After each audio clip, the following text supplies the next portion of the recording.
मैंने एक यूपीपी का एग्ज़ाम दिया था, मैंने क्वालिफाई भी किया। तो यही कहेंगे कि अपने जितने जोश के साथ वो आते हैं, बाहर निकलते हैं, उसी जोश के साथ वो इलाहाबाद में रहें और उसी जोश के साथ वो वापस जाएँ, तभी वो जॉब पा सकते हैं। मैम, सबसे पहले आप अपना बेसिक इंट्रोडक्शन दीजिए। I am Priyanka Gupta from Gonda और मैं इस टाइम पे बैंक की प्रिपरेशन कर रही हूँ। कितना टाइम हुआ आपको यहाँ आए हुए? मुझे यहाँ पे आए हुए लगभग 6 महीने हो गए हैं। 6 मंथ में आपने क्या क्या कवर कर लिया है? 6 मंथ में तो मैंने अपना पूरा टोटल सिलेबस देख लिया है और उसके बाद मतलब मैंने टाइम बैंक में ज़रूरी होता है, स्पीड भी ज़रूरी होती है टाइम के साथ साथ, और नॉलेज भी तो चाहिए ही होती है। नॉलेज तो मैंने अपनी कोचिंग से सारा गेन कर लिया है, लेकिन क्या है कि स्पीड मेरी मेंटेन नहीं है अभी, उस चीज़ की प्रैक्टिस चल रही है मेरी अभी, इसीलिए। और अभी तो मैंने एक बार कोचिंग कंप्लीट कर ली है, मैं अपनी सेल्फ स्टडी अभी इस टाइम पे कर रही हूँ। मेरी कोचिंग 3-4 महीने में पूरी कंप्लीट हो गई है बैंक की। वैसे इतना ही टाइम ड्यूरेशन होता है, और बाद में तो कोविड की वजह से लॉकडाउन लग गया तो कोचिंग बंद हो गई, इसकी वजह से बंद हो गया। और उसके बाद सेल्फ प्रिपरेशन कर रहे हैं और वैकेंसी आने की का वेट कर रहे हैं, जब भी आएगा। एसबीआई क्लर्क का मैंने फॉर्म भी अप्लाई किया हुआ है, मेरा एग्ज़ाम अगले ही मंथ होने वाला है। जी। जब आप स्टार्टिंग में यहाँ आई थी तो आपने पीजी में रहना स्टार्ट किया था या रूम रूम सिलेक्ट किया था? पहले तो हम पीजी में रहते थे, लेकिन उसके बाद में वहाँ का रेंट भी बढ़ गया थोड़ा, इलाहाबाद में जानने लगे सब लोगों को, तो और साथ में पार्टनर्स लोग भी मिल गए, तो फिर हमने रूम फिर ले लिया और फिर हम लोग साथ में रूम लेते। जैसे कि कुछ लड़कियों का मानना होता है कि पार्टनर के साथ उतनी अच्छी स्टडी नहीं हो पाती है, तो आप क्या कहना चाहती हैं कि ये सही है या गलत है?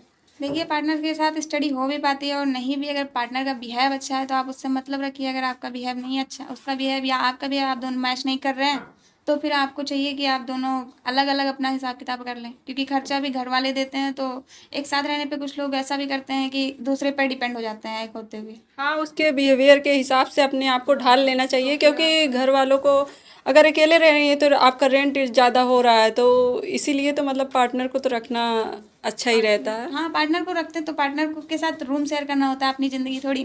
तो अभी जब आप स्टार्टिंग में आई थी तो आपने कौन सा सिलेबस सबसे पहले मतलब पढ़ना स्टार्ट किया था? और जो बिगनर्स अभी आने वाले हैं, स्टूडेंट जो अभी स्टार्ट करना चाहते हैं, तो वो सबसे पहले कौन सा सब्जेक्ट सेलेक्ट करें पढ़ना? जी, हमारे प्री एग्जामिनेशन में तो पहले मैथ, इंग्लिश और रीजनिंग होता है। बैंकिंग या ऑनेस्ट का एक सब्जेक्ट होता है जो केवल मेंस में आता है, उससे क्वेश्चन। जीएस भी मेंस में आता है, लेकिन प्रिपेयर हमें दोनों साथ में करना चाहिए। बट बिगनर्स जो होते हैं उनको पता नहीं होता है सब, तो बाद में जब ये कोचिंग ज्वाइन करेंगे तो टीचर्स उनको बता ही देंगे, वैसे भी जो भी कोचिंग टीचर्स होते हैं। और इसमें सबसे पहले हमको अपना बेसिक, जैसे कि टेबल, स्क्वायर, क्यूब, ये सब मैथ में, और रीजनिंग के भी बेसिक नॉलेज, इंग्लिश के भी बेसिक रूल्स, ग्रामर के, ये सारे तो प्रिपेयर करनी चाहिए। बेसिकली इसमें बैंक में हमारे 12th का सिलेबस ज़्यादा होता है।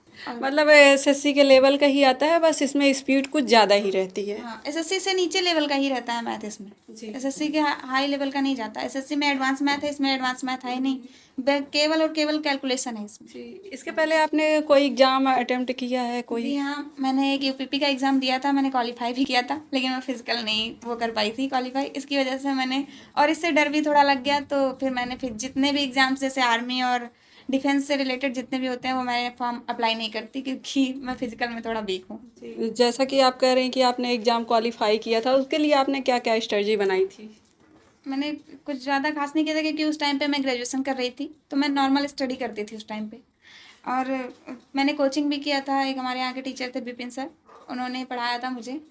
लगभग लगभग एक महीने कोचिंग की थी मैंने, लेकिन उन्होंने काफ़ी मेहनत की मेरे पीछे, मुझे बहुत कुछ नॉलेज दी, तो इसीलिए मेरा क्वालिफाई हो गया था। जी। और जो हमारे अभी बिगनर्स हैं, जो अभी इलाहाबाद आना चाहती हैं, जो लड़कियां या लड़के जो अभी स्टूडेंट आना चाहते हैं, उनको आप कुछ मैसेज देना चाहती हैं? हम तो यही कहेंगे, जो भी आना चाहते हैं, पहली बात तो ये सोच के ही आएँ कि वो अपने मम्मी पापा का पैसा वेस्ट नहीं करेंगे। बिकॉज आप कुछ स्टूडेंट्स, मतलब मैं सबकी बात नहीं कर रही हूँ, बट कुछ ऐसे भी होते हैं जो कि बाहर निकलते हैं तो उनके अंदर, मतलब जैसे कि कहते हैं ना, संगत का असर हो जाता है, तो कुछ बिगड़ भी जाते हैं, जिससे मम्मी पापा को भी प्रॉब्लम होती है। तो इसीलिए हम तो जितने लोग आना चाहते हैं उनको यही कहेंगे कि अपने जितने जोश के साथ वो आते हैं, बाहर निकलते हैं, उसी जोश के साथ वो इलाहाबाद में रहें और उसी जोश के साथ वो वापस जाएँ, तभी वो जॉब पा सकते हैं। नहीं तो जो जोश वहाँ से रहता है, वो जोश आके जब रास्ते रास्ते में आते आते ठंडा हो जाता है, तो फिर उसके आगे पढ़ाई भी डल हो जाती है और जॉब नहीं मिलती है, और केवल यहाँ के फैशंस, लड़कियाँ हो या लड़के, जो भी अपने आप की अपने पर्सनालिटी वो चेंज कर लेते हैं, लेकिन अपनी किस्मत नहीं चेंज कर पाते। जो अदर स्टूडेंट अभी आने वाले हैं या फिर जो कर रहे हैं, तो जैसे कुछ लोगों को बहुत कम नॉलेज होता है, तो वो अपना बैंक का जो प्रिपरेशन है वो कहाँ से अपना स्टार्ट करें? बैंक की प्रिपरेशन करने के लिए सबसे पहले आप हम तो ये सजेस्ट करेंगे कि आप पहले सबसे पहले अनसॉल्व्ड जो पेपर का बुक आता है, अरिहंत प्रकाशन या कोई भी अनसॉल्व पेपर तो जो भी होते हैं सेम होते हैं सारे, आप पहले उसे मंगा लीजिए ताकि आपको एक क्वेश्चन के कॉन्सेप्ट का कि कहाँ से क्वेश्चन कैसे आते हैं आपको उस चीज़ की नॉलेज हो जाएगी कि तो फिर जैसे जैसे पेपर का मॉडल आप जब देख लेंगे तो फिर आपको तैयारी करने में बहुत ज़्यादा हेल्प मिलेगी। और आपको ये भी पता होगा कि हम अगर अपना केस कोई पार्ट आपका बहुत ज़्यादा वीक है तो आप उसमें देखेंगे कौन सा पार्ट हमारा सबसे ज़्यादा स्ट्रांग है, आप उस पर ज़्यादा से ज़्यादा वक्त देके उसका नंबर्स काउंट करके, क्योंकि इसकी कटाव पे बहुत ज़्यादा नहीं जाती है और ना बहुत कम ही जाती है, मतलब नॉर्मल एवरेज में रहती है।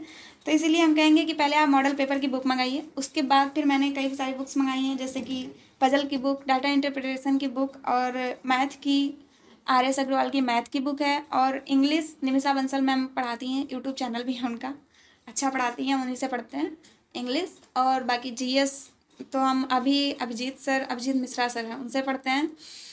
और पहले तो मैंने कोचिंग भी ज्वाइन कर रखी थी महिंद्रा इंस्टीट्यूट यहाँ का, अच्छा वहाँ के सारे टीचर्स अच्छा ही पढ़ाते हैं, तभी तो आज मैं ऐसे लेवल पे हूँ कि मैंने फर्स्ट टाइम ही तैयारी करने के बाद, मतलब फर्स्ट टाइम कोचिंग करने के बाद लोग रिज्वाइन करते हैं, मुझे रिज्वाइन करने की ज़रूरत नहीं। स्टार्टिंग में आई थी तो मैं इलाहाबाद में किसी को भी नहीं जानती थी, ना कोई मेरे साथ था, बस एक फ्रेंड थी वो साथ में थी तो उसने मुझे हेल्प भी की और लेके गए कोचिंग वगैरह सब कुछ बताया उन्होंने, तो इसलिए मैं थैंक यू उनका भी बोलना चाहती हूँ।